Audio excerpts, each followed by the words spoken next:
Dans un monde où l'histoire se mêle aux conflits actuels, nous plongeons dans le récit d'une journée marquée par des manœuvres militaires intenses et des intrigues diplomatiques. Imaginez ceci. La date est gravée dans l'esprit de ceux qui suivent la ligne de front entre la Fédération de Russie et l'Ukraine. C'est une histoire qui se déroule dans la localité d'Andriivka, où, après des semaines de combats acharnés, la 114e brigade russe de la 51e armée revendique sa domination. Des images de drones, comme un observateur silencieux d'en haut, capturent les soldats russes brandissant fièrement leur drapeau, affirmant leur contrôle sur ce territoire en proie au combat. Les images offrent une vue d'ensemble, laissant entrevoir les sables mouvants de la domination territoriale. Pourtant, la réalité sur le terrain est un tableau complexe. Les troupes ukrainiennes, bien qu'ayant apparemment perdu leur position, ont opposé une défense redoutable. Le sort d'Andriivka est en suspens, un témoignage de la résilience de l'armée ukrainienne. Alors que les forces russes progressent lentement vers un contrôle total, les échos des batailles passées résonnent dans l'air, nous rappelant la nature éphémère de la victoire en temps de guerre. Dans ce contexte, la 144e brigade de la 51e armée russe, la dernière unité présente sur le territoire de Kourachov, réfléchit à son prochain mouvement. L'échiquier militaire est animé par des recalibrages stratégiques, laissant entrevoir un possible déplacement vers d'autres sections du front. Alors que les renforts convergent, le récit s'étire plus au nord, où une résistance ukrainienne farouche se dresse comme un rempart contre les avancées russes vers l'oblast de Dnipropetrovsk. Ici, la 59e brigade d'assaut ukrainienne tient vaillamment sa position, repoussant les incursions russes dans la partie orientale d'Uzbenivka. À travers une série de contre-attaques, ils récupèrent le territoire perdu, témoignant de leur ténacité. La bataille pour le contrôle se déroule en dents de scie, avec les zones grises se transformant en rouge et jaune, une représentation visuelle des lignes de front fluides. L'armée ukrainienne, renforcée par des renforts, orchestre des contre-attaques stratégiques. Alors que le récit évolue, nous nous retrouvons plongés dans le domaine des graphiques et des statistiques militaires. Le groupe ukrainien Deep State peint un tableau des tentatives d'assaut russes en déclin, signalant une accalmie dans l'intensité des attaques autour de Pakrovsk. C'est un répit momentané, une pause dans le rythme implacable de la guerre. Pourtant, le spectre de nouvelles offensives russes plane, projetant une ombre sur l'horizon. L'air est lourd d'anticipation, alors que le côté ukrainien se prépare à une résurgence des attaques ennemies sur Pakrovsk et d'autres sections du front. Le flux et le reflux du conflit se reflètent dans les dynamiques changeantes, le pendule oscillant légèrement. Plus au nord, le récit nous emmène à la rivière Gerberts, où l'infanterie russe, telle des fantômes dans la brume, avance depuis Ivanivka vers le pont avant Kodiassy. Des images de drones ukrainiens dévoilent des aperçus des brigades mécanisées tenant leur position, témoignage de leur résilience face aux forces envahissantes. Les zones grises se déplacent vers l'ouest, alors que la taille de la zone contrôlée par les Russes avance lentement, une preuve de la nature fluide du contrôle territorial. Alors que le soleil se couche sur le champ de bataille, l'air lourd des échos du conflit, nous passons à l'arène diplomatique, où les mots ont le pouvoir de façonner les destinées. Une tapisserie d'intrigues se déroule alors que le président de l'Ukraine rédige un message à l'attention des États-Unis, une demande de dialogue et de résolution. Des murmures d'un accord sur les matières premières résonnent dans les couloirs du pouvoir, déclenchant le potentiel d'un changement transformateur dans les relations. Pourtant, l'encre a à peine séché que les vents du changement soufflent à nouveau. Le président américain Donald Trump entre en scène, reconnaissant la correspondance de l'Ukraine. Une lueur d'espoir au milieu du brouillard de la guerre.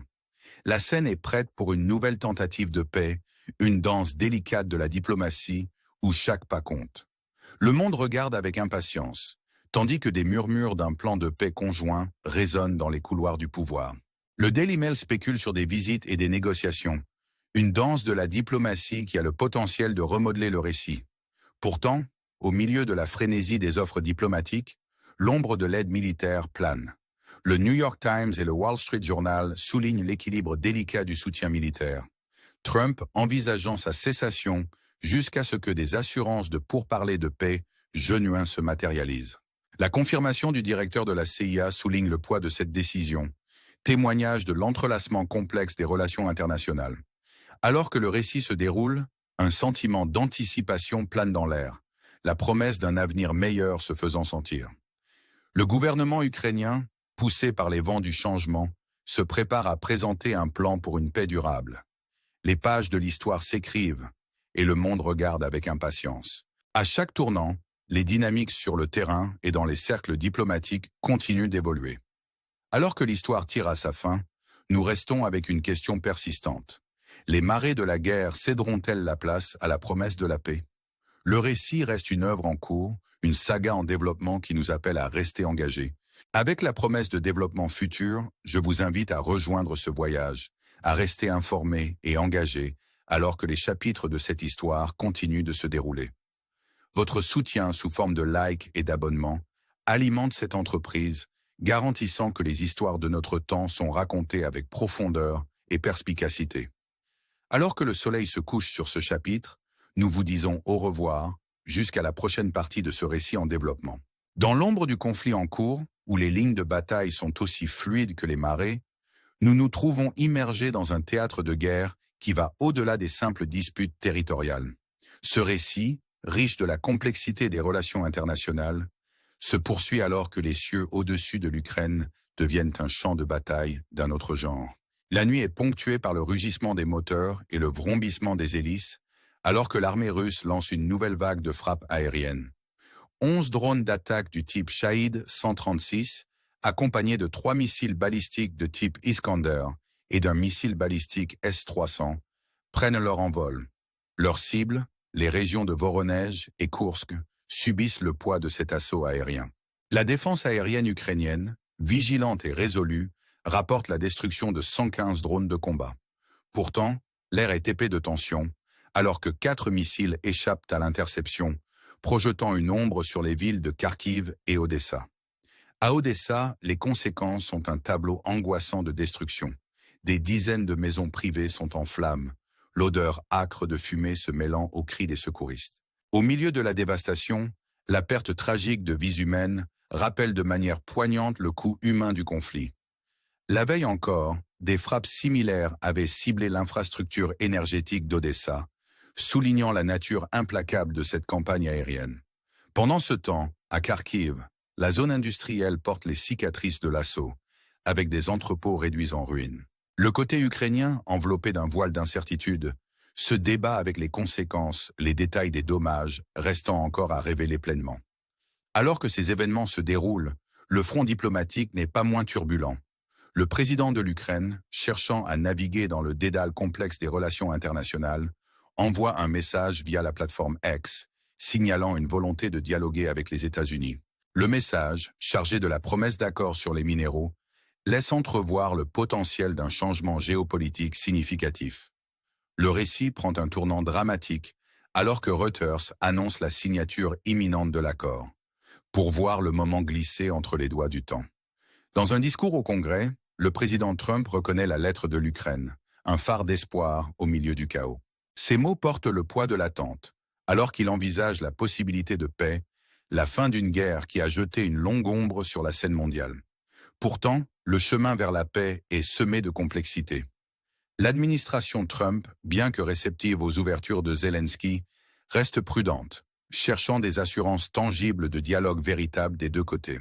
Le Daily Mail ajoute une autre couche au récit, avec des murmures d'un plan de paix conjoint impliquant la France et le Royaume-Uni.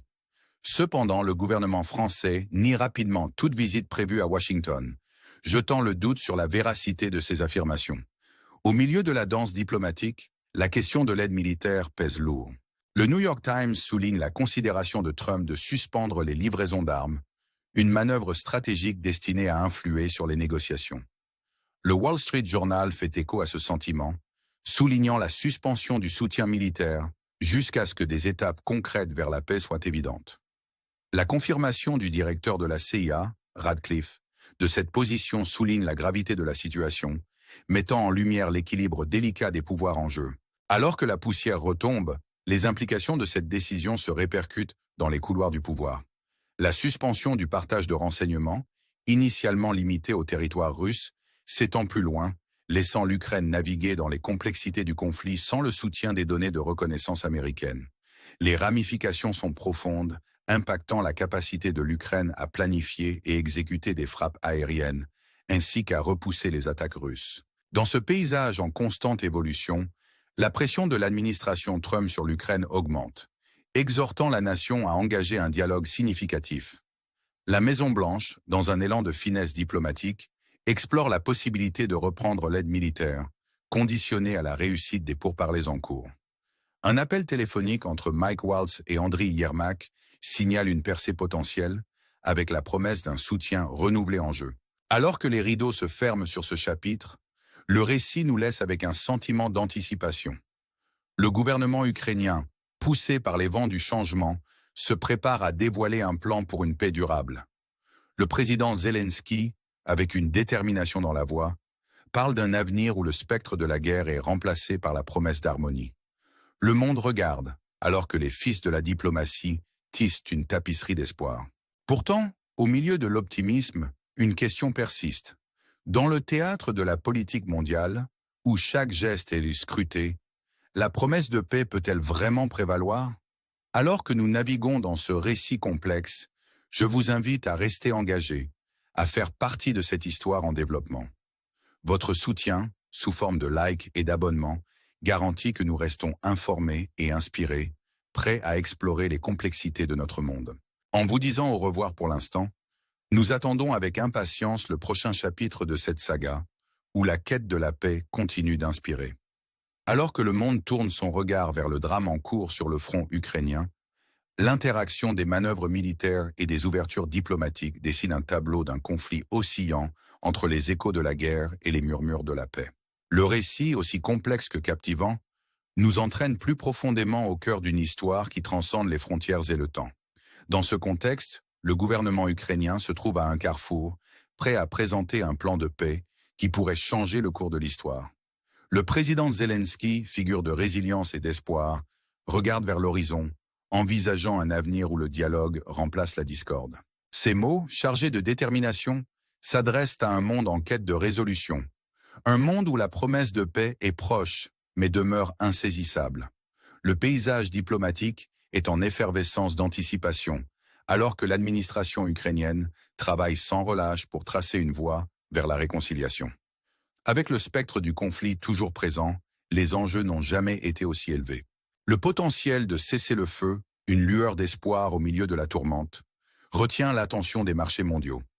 Les prévisions reflètent dans cet optimisme, avec la probabilité d'un armistice dans la première moitié de l'année, passant de 39% à 56%, et la probabilité d'un cessez-le-feu avant la fin de l'année, passant de 60% à 75%. Ces chiffres, plus que de simples statistiques, incarnent les aspirations d'un monde las de la guerre. Pourtant, le chemin vers la paix est semé d'embûches. Au fur et à mesure que le récit se déroule, les dynamiques sur le terrain restent fluides, avec les deux parties engagées dans une danse complexe de stratégie militaire et d'engagement diplomatique. Le gouvernement ukrainien, fort du soutien international, navigue dans cet équilibre délicat, toujours conscient de l'enchevêtrement complexe des alliances et des intérêts qui façonnent la scène mondiale. Dans ce contexte, le rôle des États-Unis émerge comme une force centrale. L'administration Trump, les yeux rivés sur une résolution, exerce une pression sur l'Ukraine pour qu'elle engage un dialogue significatif avec la Russie. La promesse de reprise de l'aide militaire est en jeu, conditionnée au succès des pourparlers en cours. Les enjeux sont élevés, le chemin vers la paix étant pavé d'incertitudes et d'espoir. Alors que le monde observe, le récit prend une vie propre, chaque développement ajoutant à la tapisserie de cette saga en cours. Le gouvernement ukrainien, encouragé par la promesse de paix, se prépare à dévoiler sa vision pour une résolution juste et durable. Les mots du président Zelensky, empreints d'espoir et de détermination, résonnent à travers le globe, un appel à l'unité et à la compréhension. Au milieu de ce drame en cours, nous nous trouvons plongés dans un récit qui transcende les frontières et le temps. La quête de la paix, une entreprise intemporelle, nous inspire à réfléchir au pouvoir de la diplomatie et à la résilience de l'esprit humain. Alors que nous nous tenons sur le seuil du changement, une question persiste. La promesse de paix peut-elle surmonter les ombres du conflit? Dans cette tapisserie complexe de guerre et de diplomatie, la réponse reste insaisissable, un mystère encore à élucider. Alors que nous concluons ce chapitre, Le récit nous invite à rester engagés, à faire partie d'une histoire qui continue d'évoluer. Votre soutien, à travers des likes et des abonnements, garantit que nous restons informés et inspirés, prêts à naviguer dans les complexités de notre monde. Alors que nous vous disons au revoir pour l'instant, nous attendons avec impatience le prochain chapitre de cette saga, où la poursuite de la paix continue d'inspirer et de nous mettre au défi tous.